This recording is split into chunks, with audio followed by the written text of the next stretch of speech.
On this Monday afternoon, another edition of the NBA Report. CP the franchise, Alex Rotaros here. Special guest, he is the 1-2 combo, aka Combos Court, Andrew Salop in the building. On today's show, we're going to recap an action-packed weekend around the NBA. Tyrese Maxey with a 50-burger on the Pacers. You got the champs getting knocked off by a red-hot Rockets team. The Clippers losing again.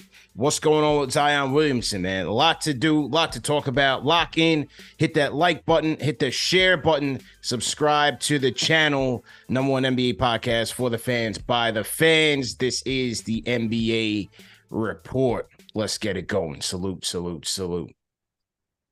All right, fellas. Al, how you feeling, man? Are you recovering from last night? Last night was a little rough for you, man. It was a little rough for you, bro. You know, it's interesting how you always like to pick on my team when they're down and out, but that's not hard to do because it is the New York Jets. But hey, man, you asked me how I was feeling about yesterday's game. You asked me if I was confident in Zach Wilson. He wasn't the big issue for yesterday. He had that one interception, but the big issue is the play calling. We have no wide receivers that can catch and do anything with the ball. So there's that. Wait a minute. No, bro. I'm not letting you get away with that. What? I'm not What do you mean? Get away with that, bro. Why? He had the ball in his hands. A 2-minute drill.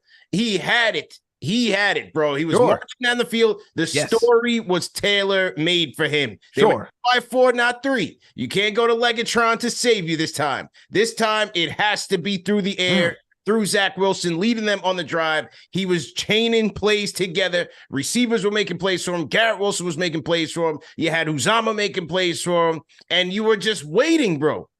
I was sitting on the couch waiting. I said, when is he going to turn it all away? When is he going to give the whole thing away in hell in a handbasket? Zach Wilson. Oh, God. And he hands it right to Spillane. There you go. Game over. It's a wrap. Let me tell you something. If you were waiting until the last 2 minutes to watch him put on a show, I'm sorry. I don't know what you were watching through the rest of the game where Lazard seems like he has no hands. Okay. We got guys who are just like all over the place. Can't run the ball on this terrible Raiders team. We got nothing going. Absolutely zero. There is outside of the 2-minute drill. There was, I don't know, what was it? You got 46 some odd minutes that could have been done with other stuff. It was tough. Come on, man. You're going to tell what? Look, they still had a chance. That's all I'm saying. Despite all the boneheaded plays, they had a chance, and the quarterback gave it away. 58 minutes. That's what I'm talking about. They had 58 minutes. And I'm watching this team. I'm like, oh, wow. We're going to rely on this guy who's sucked for most of the season to have. I blame the rest of the team. I blame play calling. I blame a lot of stuff. It's over with, man. It's over with, man. Let's salute our guests, man. My guy, 1-2 combo in the building. Andrew Salop. What's good, my dude? How you feeling today, bro? All is well. I'm thoroughly entertained by your football conversation. So all is well. How are you guys doing? Yeah.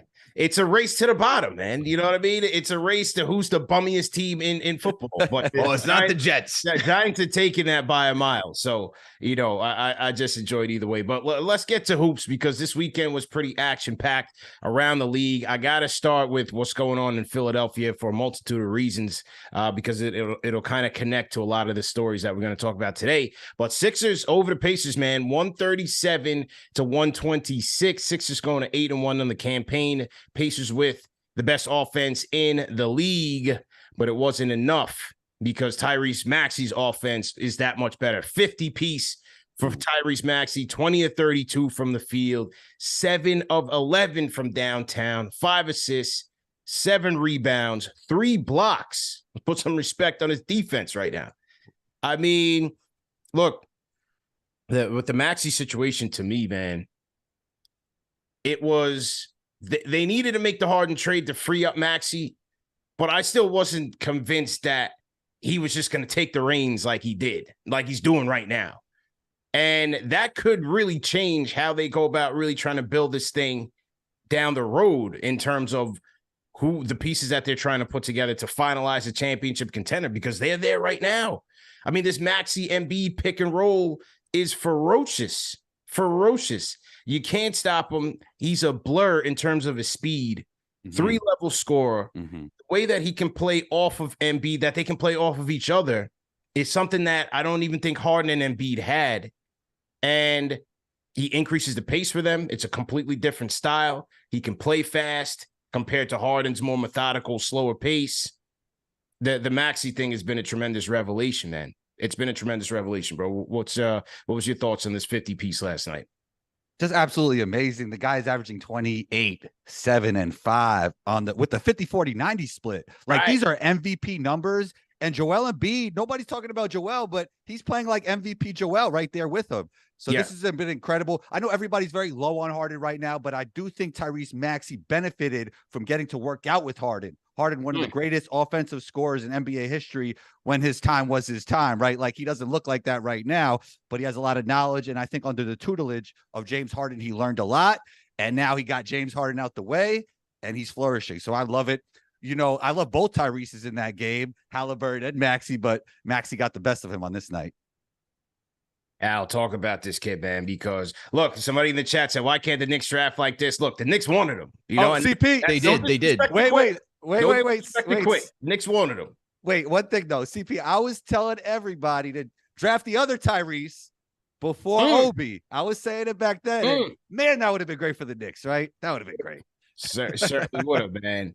But, you know, Maxey, Al, the thing with him is like, you know, just watching him from Kentucky, like the skill sets were there, but I didn't know that he was going to be able to put it together on both sides of the ball and really be a guy that you can build around. I looked at Maxey as kind of just like a dynamo. Maybe he comes off the bench, or maybe he's your third, fourth option, instant offense, 3-level scorer, instant offense. But this is a two-way, as Andrew said, this is all-star level numbers right here, man. Different. Yeah. And I mean, when you go back and think about like all the draft, you know, the draft reports on him and what people thought about him, like they talked about his weaknesses being lax top end quickness and acceleration. I don't see that. I see that on the floor every single night. Attempts a lot of tough contested shots. It seems like he's been more efficient doing that. Lower release. It seems like he's improved his jumper by a mile.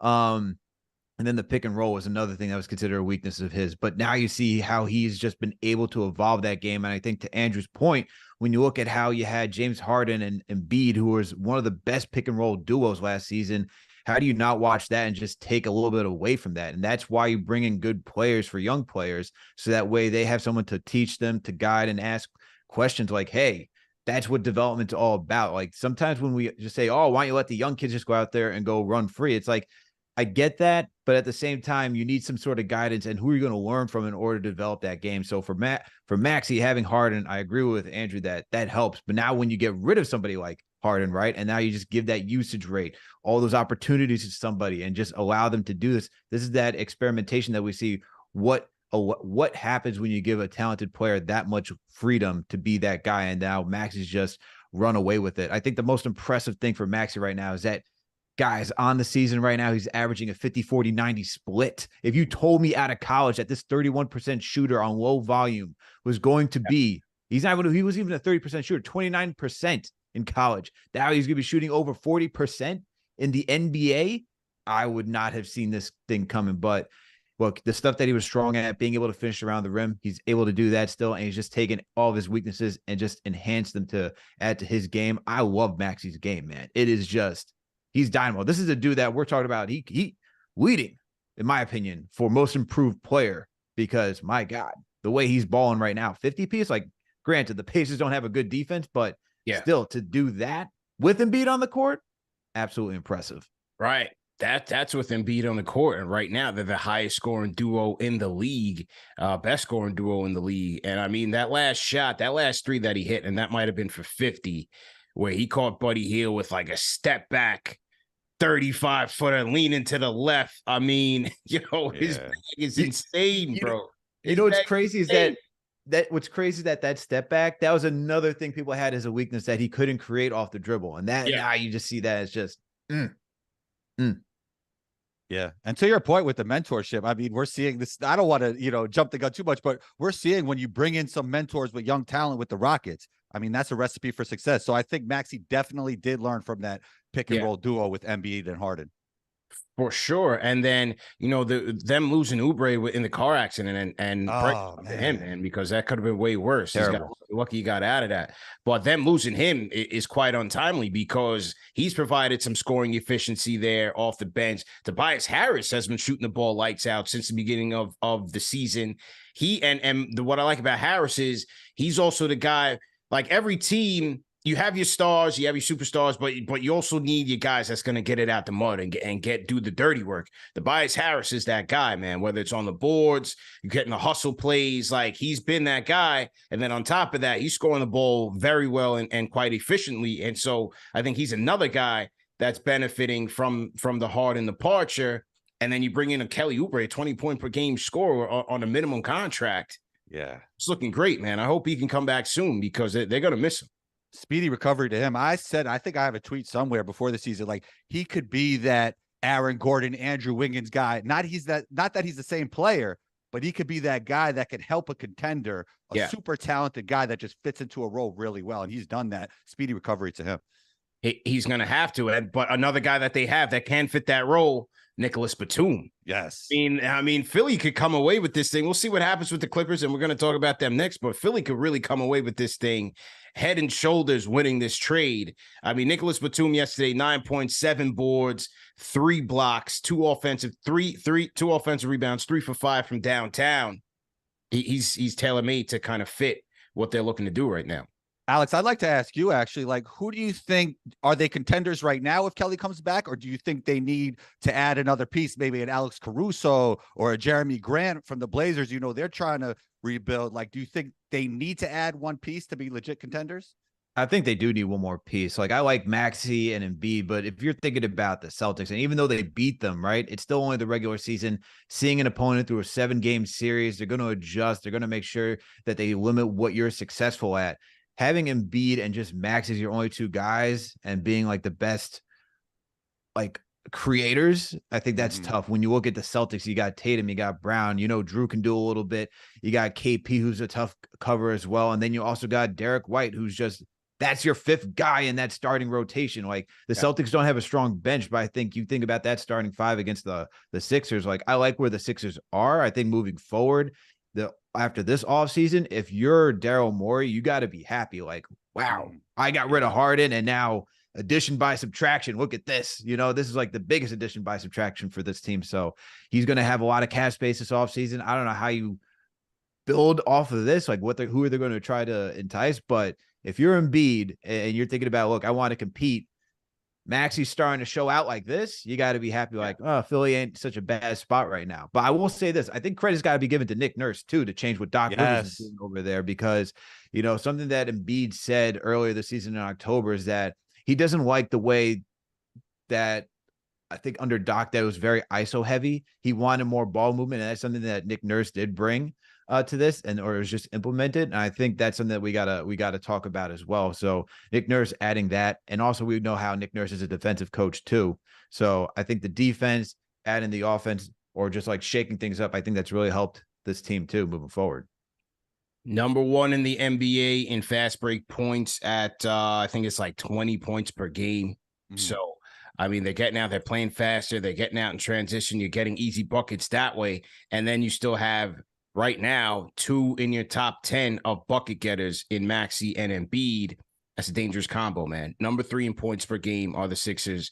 Number 2 in average score margin. Number 1, in, like I said, in fast break points. Number 3 in points in the paint. You know, that's your Embiid factor. That's Maxey as well. Yeah, it's awesome to be a great fast break team and have Embiid as your best player, right? Like that's a dangerous combo. Yeah, then they're number 1 in blocks, number 5 in steals. Crazy. Yeah, versatile. And Nick Nurse, you know, he brings a modern approach to the game, which we see those coaches are having great impact on the league. Like the league is not ISO heavy like it used to be. I know the Knicks do a little bit of that, and you guys know that better than anybody, but that's not the way the league is going. So I think Nick Nurse's impact, to Alex's point, is totally spot on. That's big. I think I like their ceiling to be. I think their ceiling is higher than the Celtics because they now have the wherewithal to add more. Wow. So you're saying it's higher than the? Are you talking about for this season or just like after this season? Both, because they have the assets to go out there and add to the starters or add to the bench. They could go out there. You just mentioned Caruso or DeRozan. They could go out there. They can get OG Anunoby either at the trade deadline or as a free agent next year. Like they have the cap space and they have the capital, now draft capital, to add to that team, and they have a lot of depth. That's where I see them edging out the Celtics because I think they're tougher with Beverly and Covington and Marcus Morris, Batum. They have more guys that have been, battle testing. They have more battle tested guys off their bench, and they have the ability to add more to it. They're not done. Yeah, the vibes are immaculate there, and to your point, CP, like Daryl Morey is a guy that wants to get stars. Like he don't even care about the vibes or personality or chemistry or any of that. Yeah. He just wants to get the best players possible. Do you think LaVine would be a good fit there? I don't know. You said you mentioned DeRozan. Which would you rather have, LaVine or DeRozan? That's interesting. Would you rather have the mid-range god or a guy who's a complete 3-level scorer? I think with the modern game, like what the thing with DeRozan is, I think him and Embiid play different positions, but they do occupy the same space. So I think I like LaVine a little bit better there. At least with DeRozan, you get a little bit better playmaking there. You add another playmaker, but you are right. He does kind of clog things up. LaVine would be interesting because I don't want to take the ball out of Maxey's hands right now. That's the thing, right? LaVine can play off ball. Yeah, I don't know. Because, again, we're going to talk about the Clippers. I'm looking at the Clippers situation right now, and it's like, is there too many chefs in the kitchen? Is that the same with LaVine? Literally have those exact words on my notes for today's show for the Clippers, which is, I think, a great question. It is. It is, man. All right, so let's talk about it, man. Clippers, might as well. Let's get to it. Clippers in LA, the James Harden home debut, hosting the Memphis Grizzlies. Memphis scrapping and clawing for wins, severely shorthanded. We all know everybody who's out for those guys. But they come away with a win, 105-101. Last second execution by the Grizzlies, and they're able to steal this one. Clippers still haven't won in the James Harden era, now 0-5. You have Paul George in this game. PG doing his thing, 26, 7-7. 2 steals for PG on 8-16 shooting. Kawhi Leonard, 14 points, 6-16 shooting. 5 rebounds for Leonard. Harden, 11. Westbrook, 12 and 9. 5 assists. And then for the Grizzlies, you had Desmond Bane, the high man, with 27 points, 6 assists, 10 of 24 shooting from the field. Andrew, what do you think, man? Are you hitting the panic button on this Clippers squad right now? What do you think? I think you have to. I also think James Harden is not in the best of shape, and I think he will eventually get in better shape. But look, man, you got to run things through Kawhi. Kawhi doesn't have the basketball as much lately since James Harden's been there, and I think that's your focal point of your team. PG-13, a guy I always say has no weaknesses as a player and even a podcaster. I think he's a great podcaster as well. I think he's their second guy. So my question to you guys is, who's the one that's going to have to sacrifice more? Is it James Harden or is it Russell Westbrook? Oh, it's James Harden, 1,000%. Yeah. I think the thing from James is that he needs to be that guy that he was out in OKC and throughout his entire career is that, he was that off the bench scorer in OKC, really what helped OKC get to that finals, right? And he was also pushed to be an off-ball guy because he was stationed with Westbrook and Kevin Durant, the top 2 guys on that team. I think he has to go back to more of that role, maybe be that guy coming off the bench, lead that unit, because I think it's just too many in that starting rotation that need the ball. I mean, between him, Westbrook, PG, and Kawhi, that's too much. It's very top-heavy. And for James, like, Andrew, you said it, he's not in shape yet, right? So I think putting him against second units would help him just get into a better rhythm rather than having to compete with other guys who are in shape, who are ready to compete right now, who was thriving before he arrived. I would just move him to the bench. Who would you choose? Are you thinking Westbrook should go to the bench, or are you saying Harden? But he has the system. So how do you move the system to the bench? Oh, good God. Guys. Move the system. System got to go to the bench, man. They were minus 28 with Harden in the game last night. Through the 4 games, they were minus 67 with him in the game, and they're a plus 24 without him. He got to go to the bench until they figure it out, man. And if you want to top that even more, I just was pulling up some lineups just to see where the whole Westbrook, Harden, PG, Kawhi, Zubac rotation lineup adds, and I did minimum of 4 games because they've only played 4 games together. There's only 204 lineups that have played at least 4 games or more. Out of 204 lineups, this lineup ranks 199. They are minus out of a plus minus 5.8 with Westbrook, Harden, PG-13, Kawhi, and Zubac. That is just god awful. I think, and they were doing much better before Harden entered that. So I think it's all pointing towards Harden just because he hasn't had a training camp with them. How are you going to ask a guy just to come in and just get into rhythm without a training camp? And that's the thing, right? That's why I can't hit the panic button on these guys. Are they up against the odds? Yes, because where have we seen this? Where, I mean, now you have 4 guys who were all at once upon a time number 1 on their teams. You know, Kawhi and Paul George have been able to figure it out. They need that point guard. They still haven't been able to solve that. Now, Westbrook came in last year. He's starting to play well with them after he left LeBron and AD. But I think Harden, you now add another layer to it. And who is going to sacrifice on which ends of the floor is going to be important. That's what Ty Lue is going to get paid to figure out, because you might not need all 4 of them on the court at one time. It may not work that way. And like I was saying, somebody's got to be the guy that's going to get it out the mud, do the dirty work, get after it on the glass, do the dirty work on the defensive end. Like, somebody's really going to have to be that guy. Sometimes less is more. So they got to figure, okay, do they run hard and more with that second unit? You get Trey Mann going, Terrence Mann going a little bit. Bones Highland is suddenly out of the rotation. It's a lot of moving parts, but I think we got to give them time to get it together. So, CP, you do believe that they're still title contenders and they could figure this all out with the current roster that they have? With those guys, you have to. You got to put them up there. But They got a lot of work. I respect it because those guys are really good at basketball. I'll tell you that. Yeah. I mean, bro, PG's playing at such a high level. Yeah. You can't go away from him right now. You can't forget about Kawhi Leonard. But I just think from just an overall basketball experience, Brody and James Harden, they can facilitate. Like, they can get those guys into their spots, but it's going to require them to dial it back a little bit. So they've got to figure that part out. And then again, defensively, they've got to lock in. What do you guys think? What do you guys think about Russ off the bench, though? Because you just mentioned it, like putting guys in their spots. I think James does that at a higher level than Russ does that, right? Yeah, that is fair. I'm only going with Harden off the bench because of what's been working, right? So continue to go with that and maybe ease him in a little bit while he gets up to speed, while he gets into shape, and then he gets acclimated to what Ty Lue wants to do. I think Harden is a better facilitator of the two, but it's been working with what they got going on with Russ right now. So that's why I'm like, just keep that because look, the West is going to be competitive. You got to try to tread water and build new chemistry at the same time. It's very difficult. That's fair. Yeah, and they were 5-4 before Harden joined the team. So there, you could say there's been some success with Westbrook in the starting rotation. So I'd lean towards that. But Andrew, for you, because you've played ball, what if you went in the direction of saying, hey, Harden or even Westbrook, like how would you talk to like a player saying, hey, I want you to change your role to be on this team, even though this is what you were at one point? How do you go about that?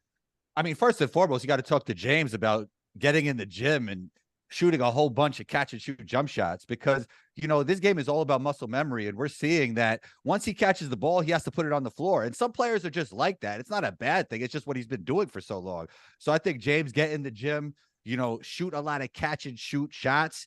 And for Russ, I know this might sound really crazy, but you got to watch a lot of Christian Brown video from the Nuggets. Fun, play hard on defense, cut through space, be a lot of energy. Yeah. Like, be that guy that could work around everybody else. And obviously, he's a Hall of Famer. I'm not comparing him to Christian Brown. I'm saying play that role on this team full of stars, and I think it'll benefit everybody. Yeah, but it's just like you pointed out with Christian Brown, right? Like, when you talk about muscle and CP, this sounds so crazy putting Russell Westbrook and Christian Brown in the same sentence. But you're right. But that's why it also makes it 10 times harder, because Christian Brown's already coming into league thinking like, this is the role. This is my role right here. If I want time, I have to fit in. I have to figure out what Jokic wants, where he wants me to be successful. I've got to play defense, so on and so forth. Where Russ and James Harden are coming from, it's like, I got to be the guy. You know what I mean? James, I'm the system. It's got to flow through me.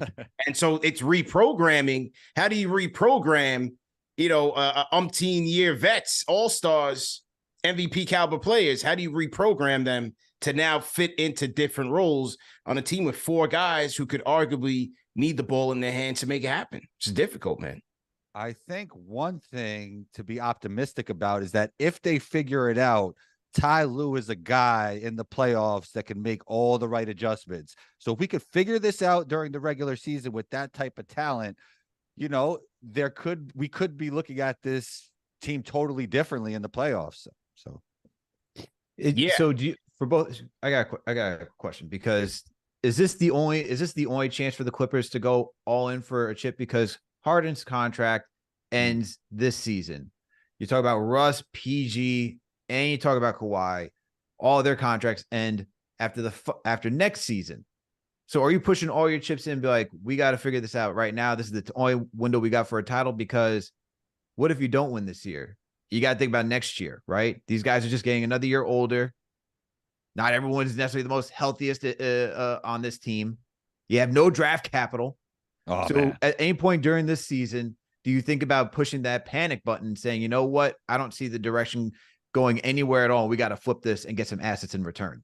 I think the issue with that is that Ballmer doesn't want a rebuilding team in the new arena that he's not getting. in the new arena. Yeah. And going in there with 4 Cali boys in there, or potentially 4 home talents in there.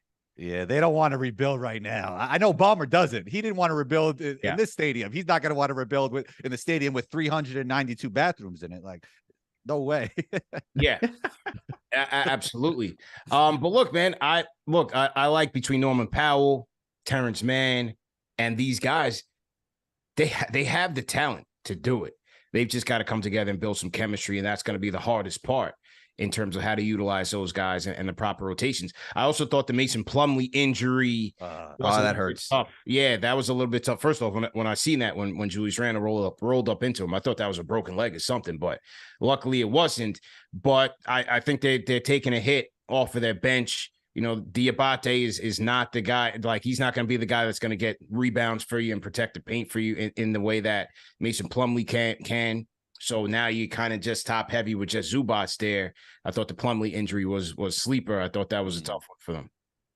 Yeah. You know, we talked about Kelly. We talked about Plumlee. Like, man, so much of the NBA is just about staying healthy, man. And hopefully all these teams can stay healthy. Yeah, that's a tough loss because he's actually the type of big they need. Zubac hasn't, like, I love Zubac as a player, but he hasn't been looking good with their new 4 stars. So we got to see what happens there. That's tough, man. Salute to everybody in the chat. Once again, hit that like button, hit the share button, subscribe to the channel. The NBA report rocking right now. CP the Franchise, Alex Charles, Andrew Salop, 1-2 combo in the building. Salute to, we got Michael Powell in here, Jason Arivalo. Salute to JJ, got you open in here. TM, what's good? Almighty Finesse, salute. All right, the chat is rocking right now. Salute, man. Call us up, 657-383-1509. If you want to chime in on the weekend of games, you could also catch us on the NBA Report Discord. So make sure you guys do that. All right, another game we got to highlight. The Houston Rockets are hot right now, man. They are hot. 6 in a row. Rockets taking on the champs at home. And this one went toe-to-toe. They went toe-to-toe, man. You had constantly changes in this game. Both teams did not go quietly into the night, but it was the Rockets making the plays down the stretch and beating the champs, man. 107-104. You had Fred VanVleet leading the way for the Rockets. 26 points for him, 4 assists. How about Alperen Sengun? 23 points, 5 assists, 8 rebounds, 2 blocks. 9 of 18 from the field, went toe-to-toe with the Joker. I'm liking this Rockets team, man. 6 in a row for the Rockets, 6-3 on the campaign. For the Nuggets, Jokic, 36 points, 21 boards, and 11 dimes. Incredible. And then you have Michael Porter Jr. with 25 and 10. Talk about those Rockets, Andrew, man. They're looking legit right now. That's baby Jokic right there, Alfred Sengun. Yeah. I know you're familiar with the Blue Wire Studios out there in Vegas. I saw you doing some good work out there, and I was talking to my guy Nick from the Veterans Minimum about this, and that was one of the teams that really jumped out to me that could take a leap because they added Dylan Brooks, they added Fred VanVleet, and I knew with Alfred Sengun they were going to be looking at this Denver Nuggets team. It's a copycat league. We have a guy that could be that point center type player like Jokic, and we could have him do that for us. because he has that passing skill set, that feel for the game. He's a little bit smaller than Jokic, even maybe a little bit better of an athlete. I'm not saying he's Jokic, but we're seeing he could fill that role.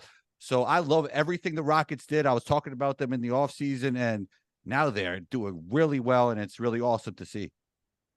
And they have Ime Udoka out there. Yeah. Yes. Also, stern head coach who's making boys into men out there. Like that also helps. And like you can see the discipline that there is. And it's nice to have a point guard in Fred VanVleet who knows what he's doing and not just having like Jalen Green run out there and just kind of like do what he wants to do at will. So to have someone like Fred VanVleet and even Dylan Brooks, man, Dylan Brooks just being that veteran presence defensively, I think that definitely helps having a backcourt like that.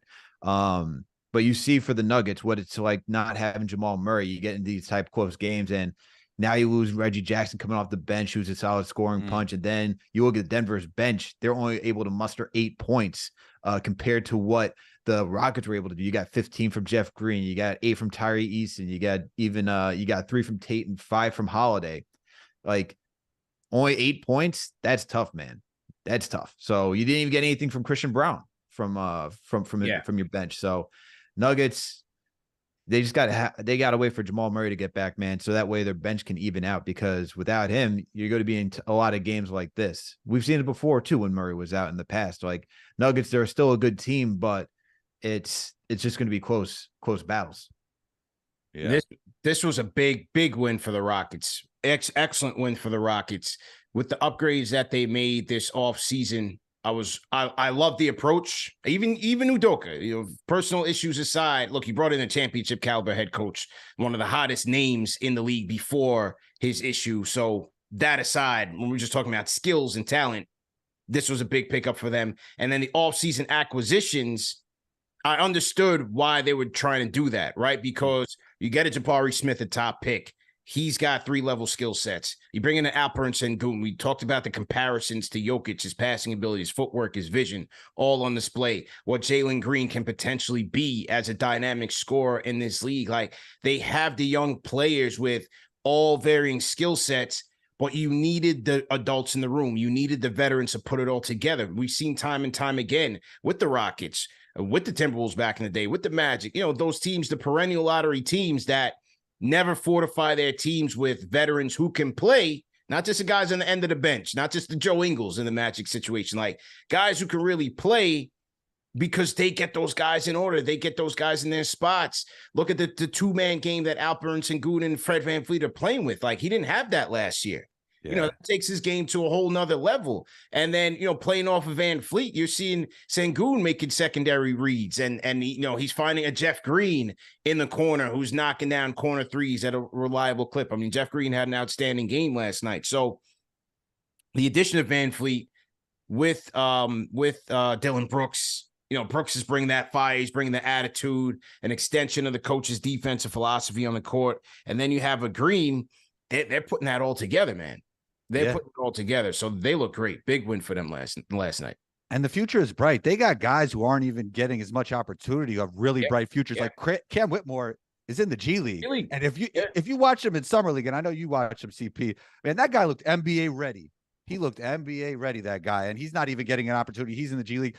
And man, he's not getting the same opportunity as his brother, but one of the twitchiest athletes I've ever seen in my life, up close and in person.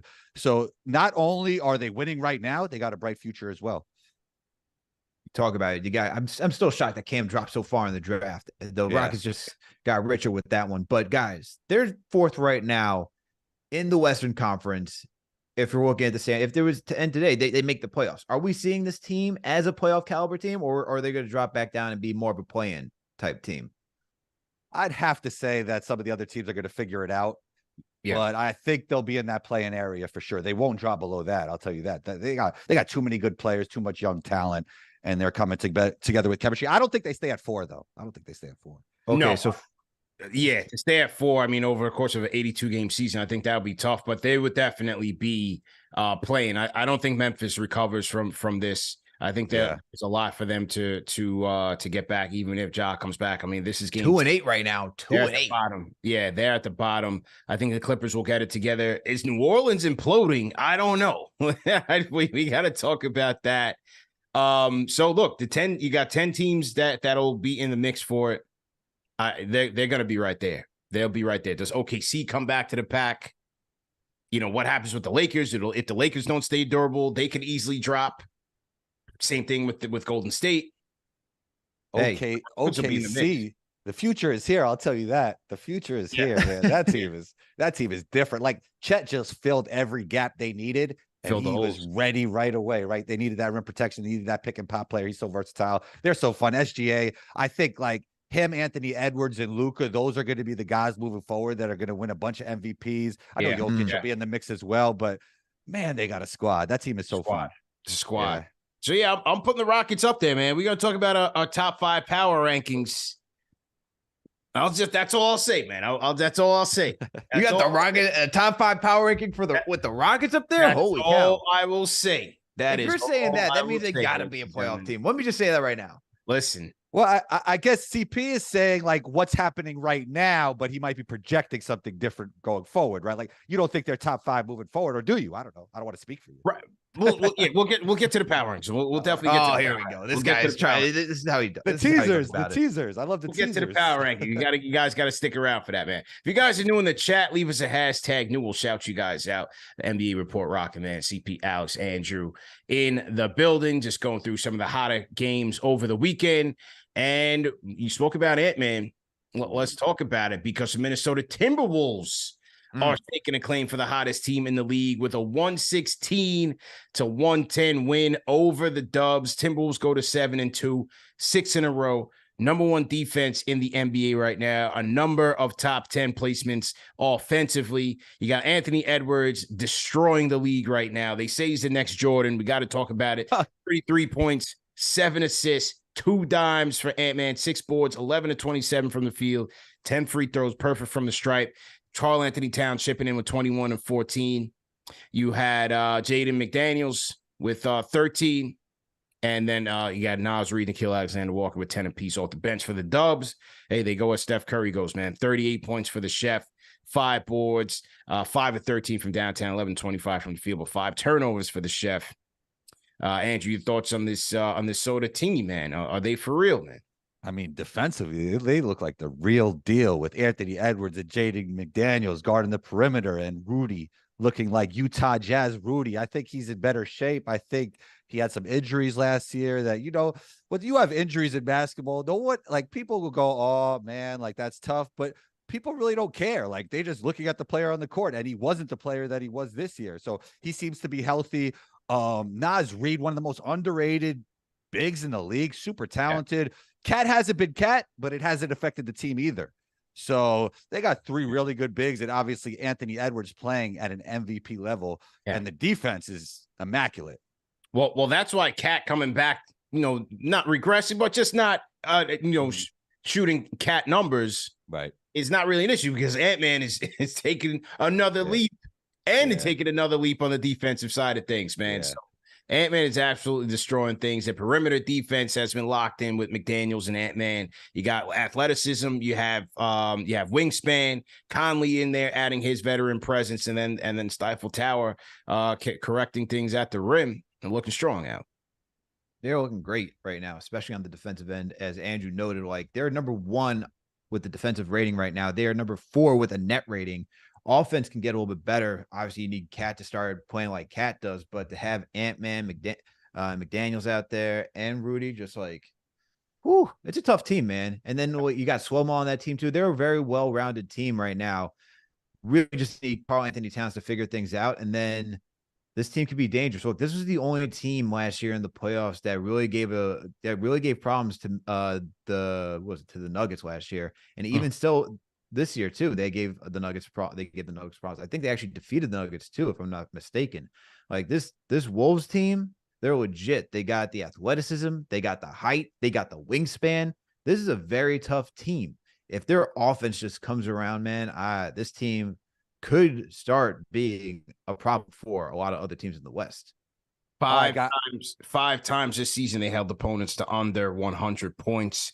Held the Dubs to 38% shooting from the field, 28% from 3 last night.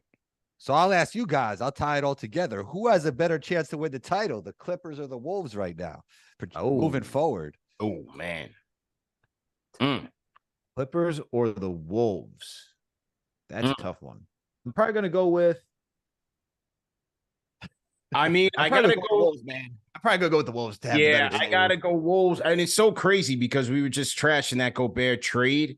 But if you're looking at how they play right now, their ability to defend, if they're able to keep that up at a high level, then you just give it to Ant-Man and get up out the way because he's playing leaps and bounds, head and shoulders over everybody right now. Yeah, he's the real And so deal. his Man. ceiling is unlimited right now. When you talk about Kawhi and PG, the window's closing.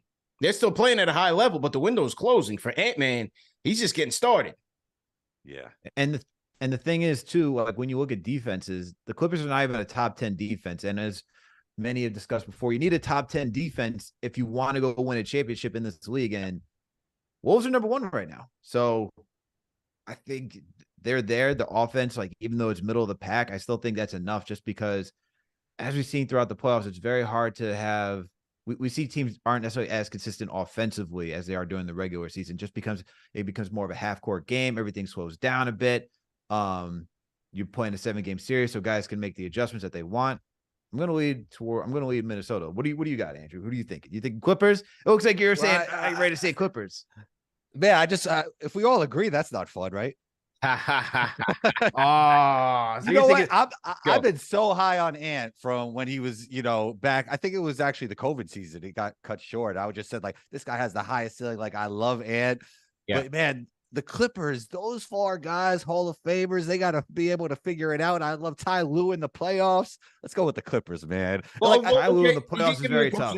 You could certainly give him the coaching edge. You could give him the coaching edge. Yeah. So Definitely got the coaching edge. That's for damn sure. Yeah, so hopefully they could figure it out. I'll slightly edge the Clippers. I don't know if the thing is though about Ant-Man is that like to your guys' point, like he could make something out of nothing, right?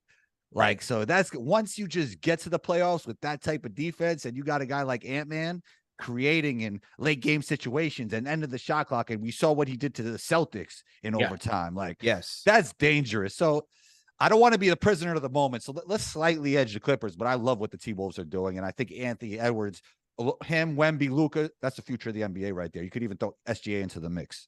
No question.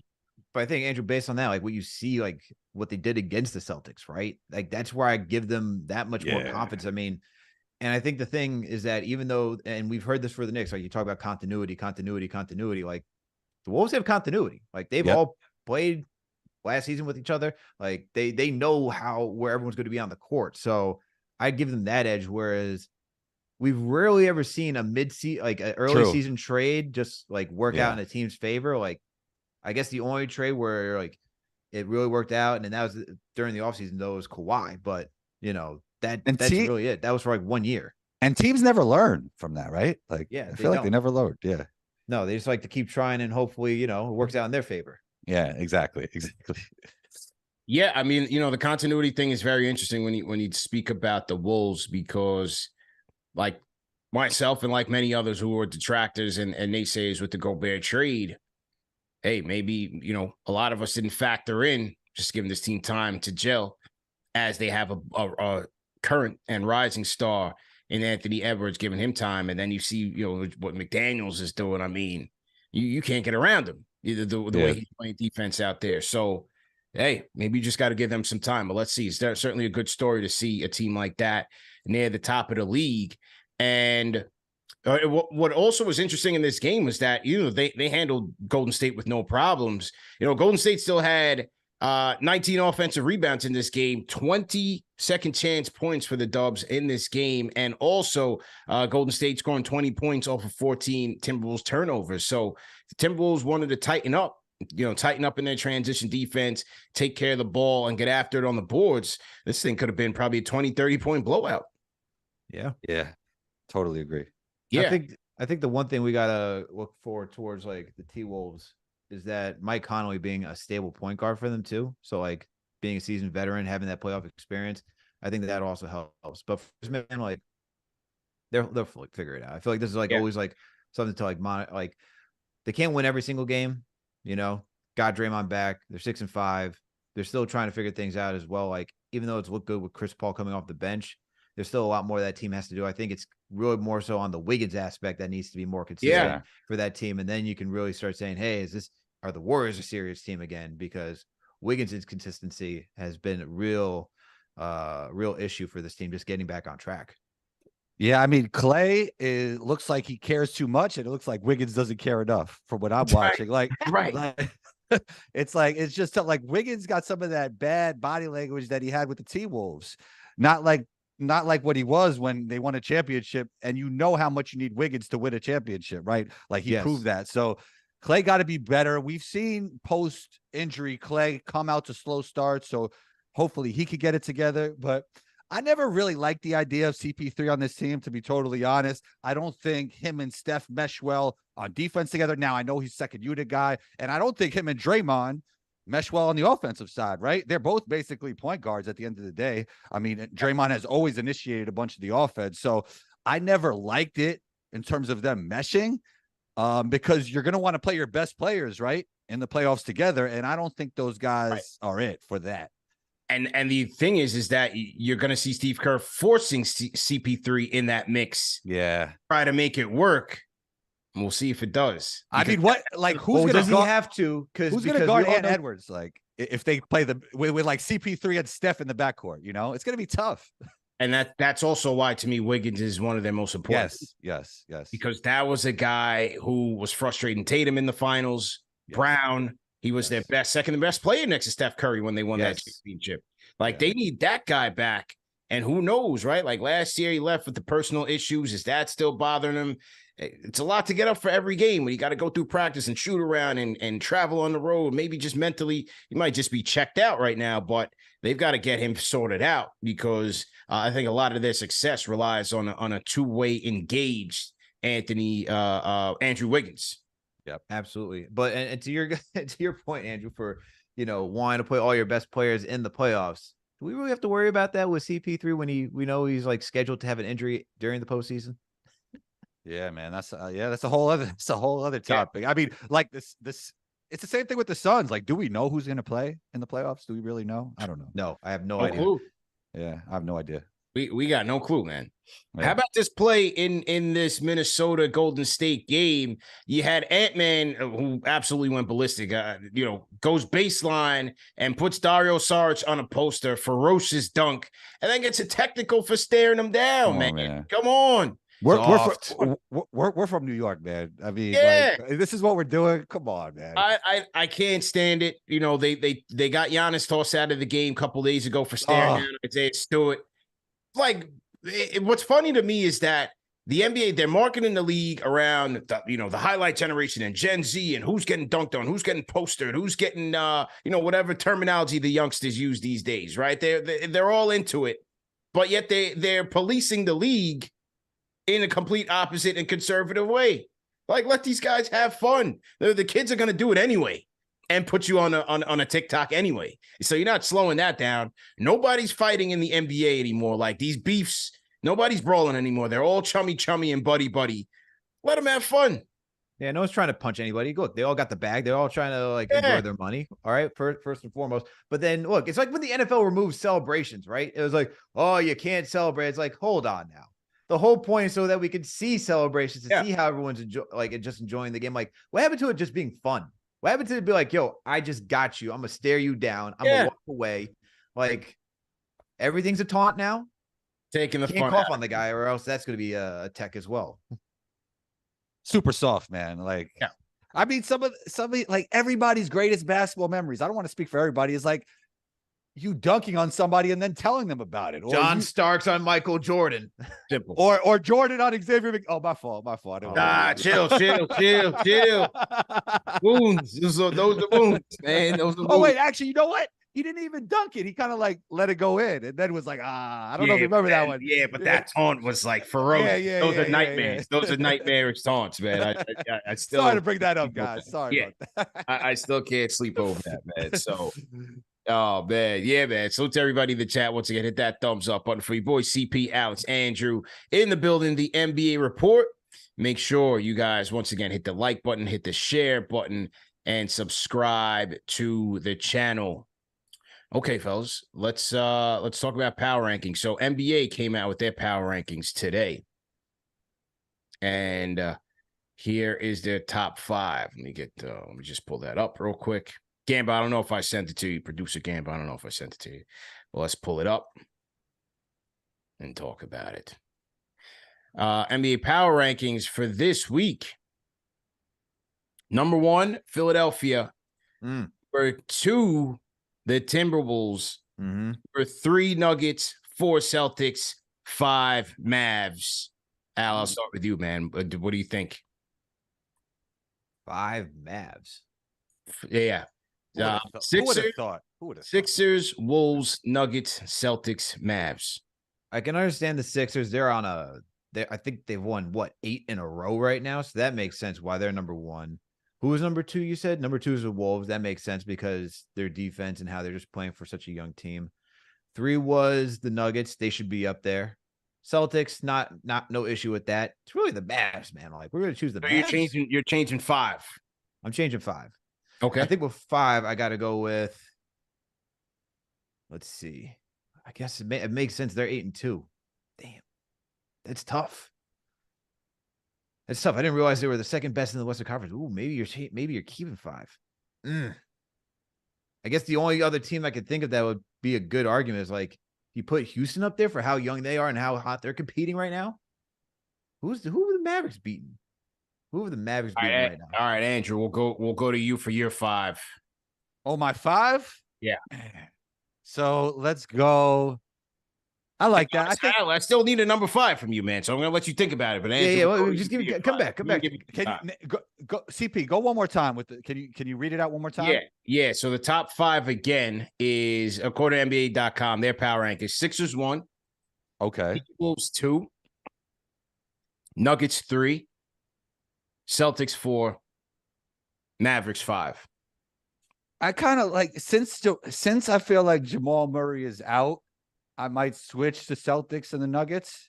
And then I like what the Mavs are doing. Like, as I always said, I think, Luka's the future of the league, but let's go with the Rockets, man. Like, they just beat the Nuggets. Like, so, Okay.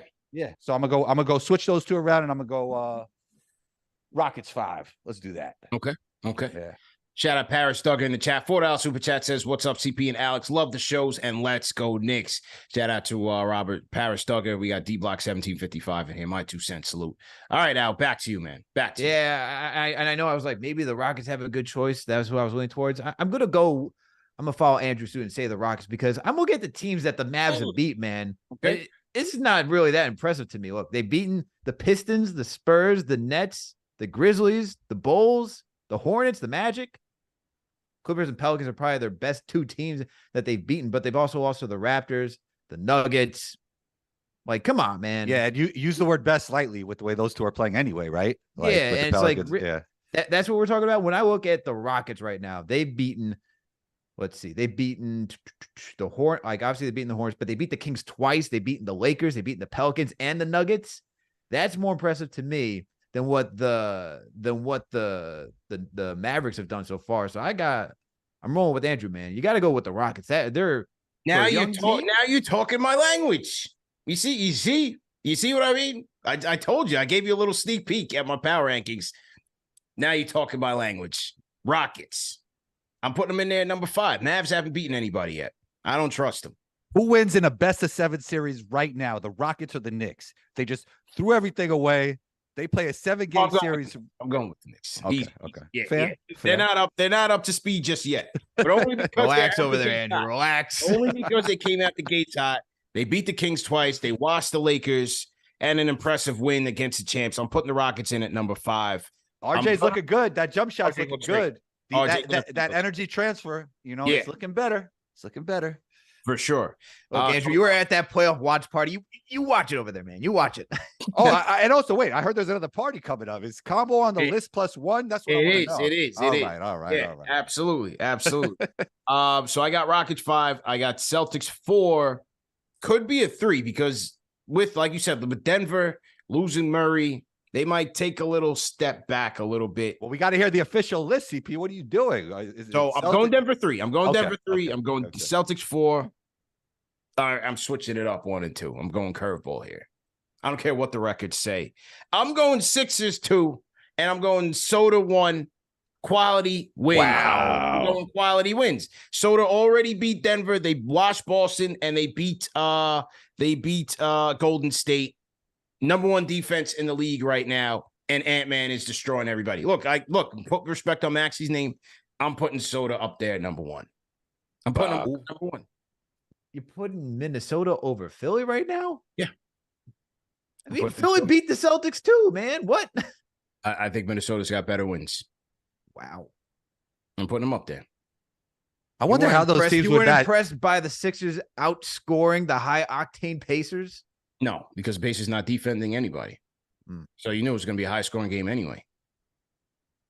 Yeah, they're terrible on Pacers defense. Good. Yeah, don't They're get me terrible wrong. on defense, They're but good, but you knew You knew that they weren't going to be able to guard anybody. Or is this just your hate for Philadelphia, CP? What is this? No, I'm not hating. I'm not hating at all. I'm not hating at all. I've been a Maxey fan since college. I love what he's doing with them. I wanted him on the Knicks, but I like Quick. You know, I'm going Minnesota, man. How would you compare Quickly and Maxey? Oof. At the time when they both came into the draft, they were like, if you're a Dragon Ball Z fan like me, Andrew, I know CP doesn't get this. He's too old for this. It's like the fusion. You see the fusion between Goten and Trunks, and they would have been the complete basketball player. But now they're doing that regardless. So they're the opposite. Yeah, I think Maxey's ability as a 3-level scorer, it's from a shot creation standpoint, is way deeper than Quickly's right now. Way deeper than Quickly, even though Quickly's as a facilitator, as a floor general, I still got to put him up there. I mean, right now, he's like number 1 right now in pick and roll ball handler with like an insane points per possession, like 1.4 right now. You're saying Maxey's the better facilitator than Quickly. Shot creator. I'm going with shot creation. I'm going shot creator. Who are you going with the better facilitator then? Quickly, I think. You think Quickly? I think Quickly's a better facilitator. I think Quickly's a better game manager. I think. Yes. Yeah. I would put him up there as well. Yeah. I mean, Maxey's the better player right now. Like, that's obvious. He's playing at like an all NBA level. But the thing I love about Quickly too is like he could beat you before the defense gets set. Like he could just hit a 3 out of nowhere, and Maxey could do some of that as well. But yeah, I like both those guys are super dynamic, man. Like that was kind of like. It was always like the discussion between Poole and Hero and Quickly and Maxey, and it's interesting to see where all those guys' careers are going, right? But he's top of the line right now with those guys. Maxey being drafted 21 in that 2020 draft. COVID year was weird though, right? Like we didn't get to see the tournament. Yes, it's a weird year. Yeah, but yeah, that is interesting. 21st, yeah, wow. Yeah, no question about it, man. What do we got tonight? We got Boston Knicks tonight. Wow, is there going to be redemption? Is there gonna be redemption? I want revenge tonight, man. I want revenge tonight. Porzingis was. I want revenge against Porzingis tonight, and I want to see the Knicks finish this 10-game stretch at 6-4. I think that would be a good look, despite a tough schedule, getting through that at 6-4, and I think they could do it. The Celtics don't scare me; they're a good team, good offensive potential, but the Knicks can see them. Yeah, I already called out Mitch. I already said Mitch has to show up against KP. He's been great after that, but he's got to show up this time. Do you think him guarding, like, does he even have the ability to close out if Porzingis is hitting? Do you think? Like, can he? I don't think can he affect like that anymore. Okay, can he affect KP as a shooter if KP's shooting like that? It's just tough, right? That's tough. That's tough for Mitch. Like we even saw that with Brook Lopez. Like it's tough for Mitch to guard bigs who can shoot the 3 ball effectively. But if it was like, I think if Mitch was guarding like early Knicks KP, right? Like a guy who liked to attack off the, like if you're worrying about that, KP's not the guy who's going to take you off the dribble like that anymore. Right. And that's also not his role on this team, right? Yeah, like he's picking pop. Yeah. But if he's hot from 3, that's a tough cover. The Knicks are playing great. The Knicks are playing great right now, though. These last 3 games. Oh, right, coming together at the right time, man. So that's the marquee game of the night.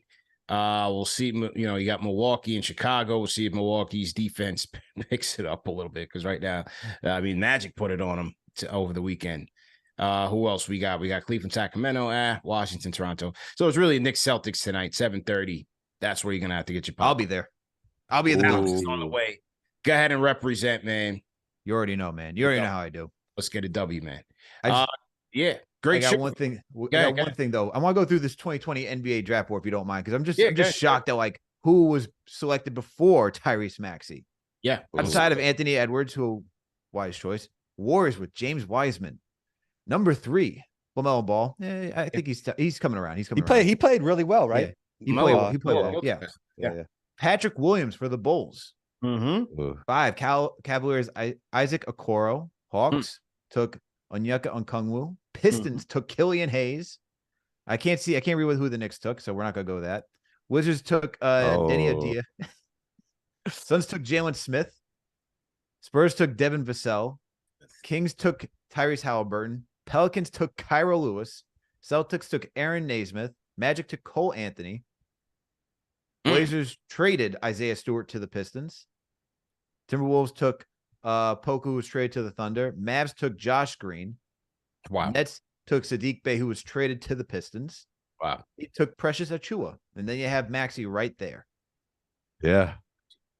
I mean, he's so Anthony Edwards obviously was a great pick. I mean, Tyrese was a steal. Both Tyreses were a steal in that draft. Yeah. I think the only ones that to me that are fine are like Edwards, Ball, and Halliburton and Vassell. Those are the only guys I could say. I mean, at the position. Well, let's say in a redraft though. I mean, he goes before Vassell, right? He in a redraft. Who Maxey? Yeah, Max. Yeah.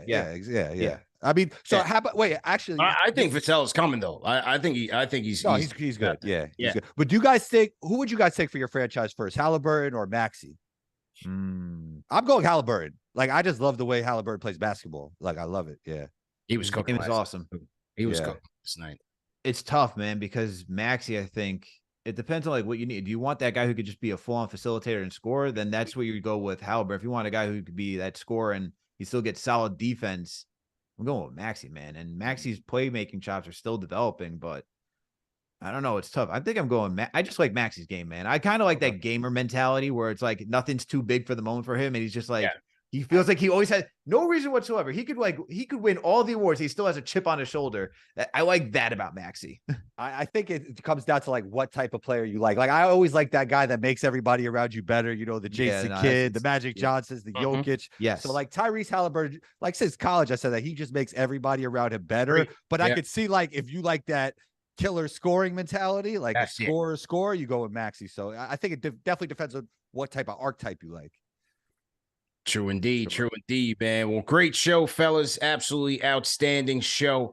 I think we covered it. An outstanding weekend around the NBA. Salute to everybody in the chat once again. Hit the like button, hit the share button, and subscribe to the channel. The NBA Report, man. #1 NBA podcast for the fans, by the fans. Remember that this show is available in audio podcast format, so no reason to miss it. If you miss it, the live show, salute to the replay gang. You could always catch it in audio podcast format as well. So we'll have a couple of additional announcements on the way this week, so make sure you guys keep it locked because we're just starting to take off here. Things are just getting started right here in the NBA Report. Alex, Andrew, great show, and we'll see you guys on Wednesday. Like, share, subscribe. We out of here, man. Peace.